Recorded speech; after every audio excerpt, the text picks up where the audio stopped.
என்னடா இது நம்ம திருமானனுக்கு வந்த சோதனை அப்படிங்கிற மாதிரி அண்ணனையே புலம்ப விட்டுட்டாங்களே இந்த திமுக காரங்க அப்படின்னு சிறுத்தைகள் எல்லாம் ஒரே கதறல்ல இருக்காங்க. என்னன்னா வைரலா ஒரு வீடியோவை அண்ணன் வெளியிட்டு இருக்காரு. அழுத்தம் தராங்க எங்களுக்கு. பெரிய அளவிலான தொகுதிகளை நாம் பெற இயலாத சூழலில் இருக்கிறோம். குறைச்சுக்கோங்க அப்படின்னு சொல்றாங்க. ரெட்டை இலக்குல சீட்டு கேட்கிறோம். உங்களுக்கு ஏற்கனவே கொடுத்ததோட ஒரு சீட்டு வேணா கூட கொடுக்குறோம்னு சொல்லி திமுக வந்து கதற விட்டுட்டு இருக்காங்க திருமானனை. அவருக்குன்னு ஒரு மரியாதை இருக்கு இல்லையா? அவருக்கு ஒரு 10 சீட்டாச்சும் கொடுக்கணுமா இல்லையா? அதனால அண்ணன் வந்து தன்னுடைய தொண்டர்களுக்கு சிறுத்தை குட்டீஸ்க்கு வீடியோ காணொலி ஒண்ணு பரிசளிச்சிருக்காரு. அதுல நம்ம குறைச்சுதான் போனோம் போல இருக்கு, நமக்கு எண்ணிக்கை முக்கியம் இல்ல எண்ணம் தான் முக்கியம் அப்படின்னு சொல்லியிருக்காரு. இதோட சேர்த்து சிபிஎம் திமுக கூட்டணியில இருந்து வெளியேற போறதா ஒரு செய்தி வந்திருக்கு. என்ன நடக்குது அரசியல் களத்துல அப்படிங்கறத இந்த வீடியோல பார்க்கலாம். வணக்கம், நான் லோகேஸ்வரி.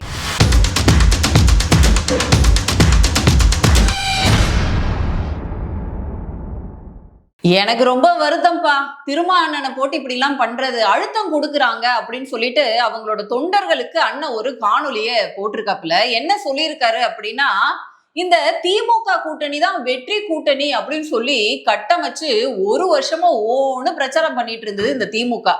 ஆனா எப்ப பார்த்தாலும் வந்து என்டிஏ ஒற்றுமையா இல்ல, என்டிஏ கூட்டணியில பாருங்க டெல்லிக்கு போறாங்க, இங்க பாருங்க இவரு டிடிவி வந்து எடப்பாடியை ஏத்துக்கல அப்படிங்கிற நேரட்டிவே செட் பண்ற வேலையில குறியா இருந்த திமுக இன்னைக்கு கலங்கி போயிருக்காங்க அப்படின்னு தான் சொன்னோம். ஏன்னா எல்லா கூட்டணியும் உள்ள சேர்த்துட்டு கிட்டத்தட்ட 24 பேரை உள்ள சேர்த்து வச்சிருக்காங்க. அவங்க எல்லாருக்கும் சரிசமமா பங்கீடு கொடுக்கணும் இல்லையா? அதனால என்ன பண்ணிருக்காங்க, ஏற்கனவே கொடுத்த சீட்ல இப்ப திருமானனுக்கெல்லாம் வட தமிழகத்துல அவரோட ஓட்டுகள் அப்படிங்கிறது ரொம்ப ரொம்ப முக்கியம் திமுக ஜெயிக்கிறதுக்கு. இது அவரே மேடையில எல்லாம் சொல்லியிருக்காரு. விசிகாவோட வாக்கு சதவிகிதத்தினாலதான் வந்து பல இடங்கள்ல திமுக வெற்றி பெற்றுச்சு. அப்படி பாத்தீங்கன்னா தமிழகம் முழுக்க நீங்க வெற்றி பெறறதுக்கு பெரிய பங்காற்றி இருக்க கட்சி வந்து விடுதலை சிறுத்தைகள். அப்படி இருக்கும் பொழுது அவங்களுக்கு எப்பயும் போல ஒரு 6 சீட்டு கொடுத்துருவோம் அப்படின்னு நினைச்சிருக்காங்க. ஏற்கனவே அப்படி சீட்டு கொடுத்து 4 தான் ஜெயிக்க முடிந்தது. அதுல 2 மார்ஜின்ல தான் ஜெயிச்சோம். அதுலயும் குறிப்பா அதிமுக காரங்க என்ன சொன்னாங்கன்னா, நீங்க வேற இடத்துல இருந்து வேட்பாளரை கொண்டு வந்து அந்த தொகுதியில போட்டு தோல்வியை சந்திக்க வச்சுட்டீங்க, அந்த தொகுதியிலே இருக்க வேட்பாளரை போடல அப்படின்னு சொல்லி ரொம்ப உருக்கமான பதிவை வந்து அண்ணன் போட்டிருக்காப்புல. ஏன்னா பல ஆண்டுகளா விடுதலை சிறுத்தை கட்சிகள்லயே ஒர்க் பண்ணக்கூடிய இந்த தொண்டர்கள் இருக்காங்க இல்லையா? என்னைக்காச்சும் நமக்கு ஒரு சீட்டு கிடைக்கும் அப்படிங்கிற எண்ணத்துலதான் எல்லாருமே வேலை பார்ப்பாங்க அரசியல் களத்துல. இப்படி 4 சீட்டு கொடுக்குறேன் 6 சீட்டு கொடுக்குறேன்னு சொன்னா ஏற்கனவே கொடுத்தவங்களுக்கு திருப்பி கொடுக்காம மற்றவங்களுக்கு கொடுக்கலாம்னு நினைச்சா, ஏற்கனவே கொடுத்தவங்க நாங்க வெற்றி வாய்ப்பு கொடுத்துருக்கோம்ல, எங்களுக்கு ஏன் கொடுக்கலன்னு கேட்பாங்க.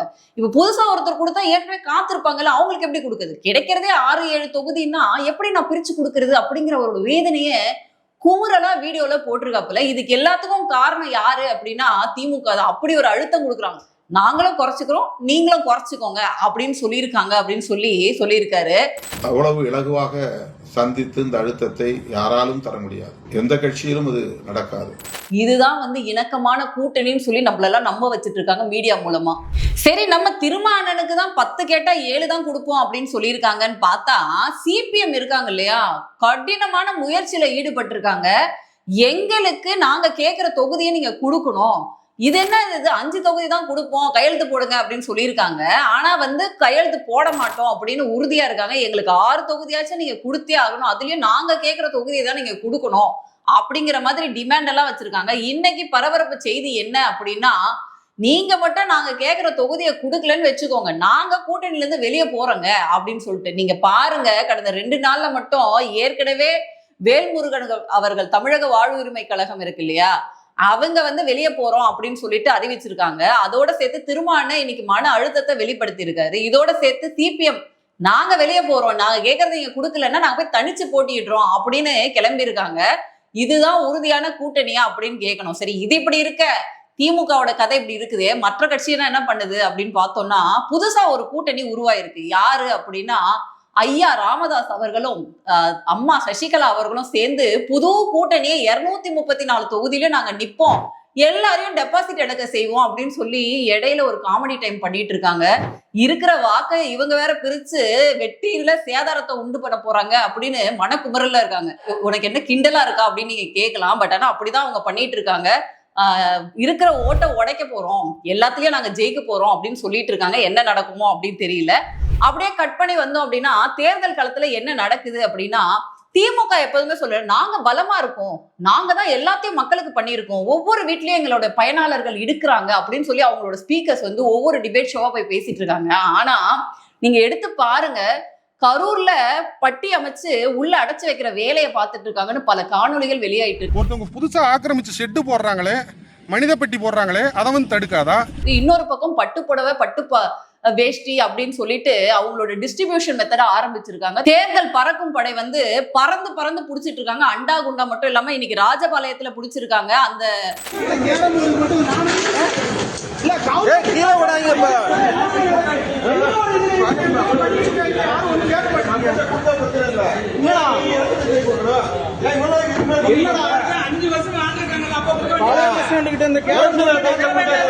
எம்எல்ஏ வந்து கொடுக்கக்கூடிய ஐட்டம்ஸ் இப்படிதான் தேர்தல் ரகசியத்தெல்லாம் ஒன்னொன்னா வெளியே விட்டுட்டு இருக்காங்க திமுக. இன்னும் என்னென்னலாம் பண்ண போறாங்களோ அப்படின்னு தெரியல அப்படிங்கறத மைண்ட் வாய்ஸா இருக்கு. சரி, என்டிஏ கூட்டணி என்ன பண்றாங்க? டெல்லிக்கும் தமிழ்நாட்டுக்கும் டெல்லிக்குமா போயிட்டு இருக்காங்களே தலைவர்கள். என்ன பஞ்சாயத்து அப்படின்னா, இன்னும் ஓரிரு தினங்கள்ல வேட்பாளர் அறிவிச்சிருவேன் அப்படின்னு சொல்லி இருந்தாலும் யாரு என்ன சின்னத்துல நிக்குது அப்படின்ற ஒரு கன்ஃபியூஷன்ல ஓடிட்டு இருக்கு. ஒரு பக்கம் பாஜக அவங்க கூட இருக்க கூட்டணியை கூட தாமரையில நிக்க வைக்கணும்ன்ற முயற்சியில ஈடுபடுறாங்க. இன்னொரு பக்கம் ரெட்டை இலையில தான் வரக்கூடிய சின்ன சின்ன கட்சிகள்லாம் நிக்கணும் அப்படிங்கிற ஒரு கண்டிஷனை எடப்பாடி போடுறாரு அப்படின்ற ஒரு செய்தியை கசிய விட்டுருக்காங்க.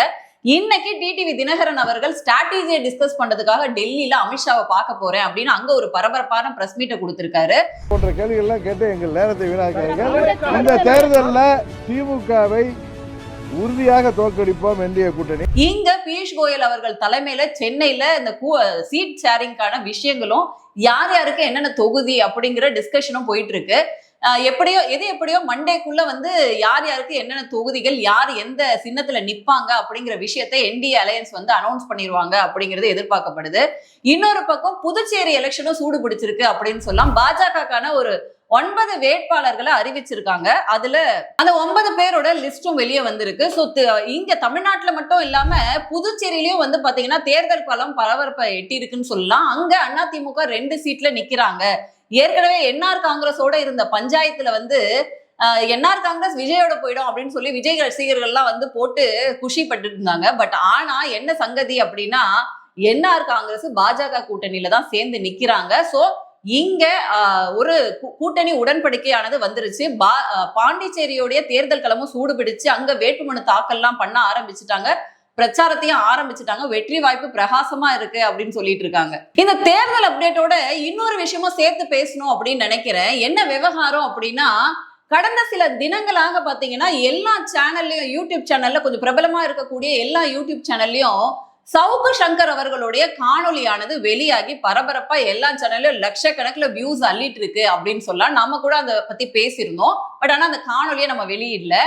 இதுக்கு டிபார்ட்மெண்ட்ல இருந்து சம்மன் அமைச்சிருக்காங்க இந்த யூடியூப் சேனல்ஸ்க்கெல்லாம். எங்க இருந்து உங்களுக்கு இந்த சோர்ஸ் கிடைக்குது அப்படின்னு சொல்லிட்டு, அதோட இல்லாம யாரை கேட்டு நீங்க இந்த வீடியோ எல்லாம் போடுறீங்க, அதுலயும் குறிப்பா ஒரு சில யூடியூப் சேனல்லாம் எழுதியே கொடுத்துருக்காங்களா, இனிமே சவுக்கு வீடியோ போட மாட்டேன் அப்படின்னு சொல்லி அந்த ட்வீட்டை கூட அவரே போட்டிருக்காரு. குறிப்பா கார்த்திக் கோபிநாத் அப்படி இளைய பாரதத்தோடைய ஃபவுண்டர் இவர் வந்து போய் பேசியிருக்காரு டிபார்ட்மெண்ட்ல. எனக்கு வந்த சோர்ஸை நான் ஏன் சொல்லணும், நீங்க கையாளுற கேஸ் வேற, நமக்கு இந்த போடுற கேஸ் வேற, அப்ப திமுக எதிராக யாருமே போடக்கூடாதா, பேசக்கூடாதா, நான் ஏன் என் சோர்ஸை சொல்லணும் அப்படிங்கிற பரபரப்பான பிரஸ் மீட்டை கொடுத்திருக்காரு பாருங்க. பி சங்கருக்கு மேல நமக்கு என்ன பெரிய பாசமா இதா எதுவுமே கிடையாது. இன்ஃபேக்ட் அவர் பல பேருக்கு வந்து கொஞ்சம் பிரச்சனை தான் பண்ணியிருக்காரு. பட் அதையும் தாண்டி ஒரு இண்டிவிஜுவல் மனுஷனை ஒரு ஸ்டேட்டு பல காரணங்கள் சொல்லி, இப்போ இந்த கேஸில் என்ன சொல்கிறாங்க அப்படின்னு பார்த்தீங்கன்னா, ஒரு ப்ரொடியூசருக்கும் இவருக்கும் ஏதோ கொடுக்கல் வாங்கல் பிரச்சனை இருக்குது, அப்போ அந்த கேஸை நாங்கள் இன்வெஸ்டிகேட் பண்ணுறோம் அப்படின்னு போன வருஷம் 7ஆம் மாதம் ரெஜிஸ்டர் ஆன கேஸை இப்போ இந்த வீடியோ வெளியே வந்ததுனால எங்களை எல்லாம் கூப்பிட்றாங்க. இதை ப்ரிடாமினெண்ட்டாக நான் வந்திருக்கேன். நான் என்ன சொன்னேன் அப்படின்னா, இந்த வீடியோ என்னால் எடுக்க முடியாது, இந்த வீடியோவை இதோட சோர்ஸும் அவங்க கேட்டாங்க, ஏன்னா நாங்கள் ட்ரேஸ் பண்ணி அவரை போனோம் அப்படின்னு. ஸோ இதில் நீங்கள் கிளியராக புரிஞ்சுக்கலாம் இது எதுக்கு பண்ணப்படுது அப்படின்னா, யாரும் இந்த அரசாங்கத்துக்கு எதிராக பேசிடக்கூடாது. ஸோ இங்க திமுகக்கு எதிராக யார் பேசினாலும் அவங்களுடைய குரவலி நெரிக்கப்படும். இங்க சும்மா இந்த இதெல்லாம் பேசுவாங்க, கருத்து சுதந்திரம் அந்த சுதந்திரம் அப்படின்னுட்டு.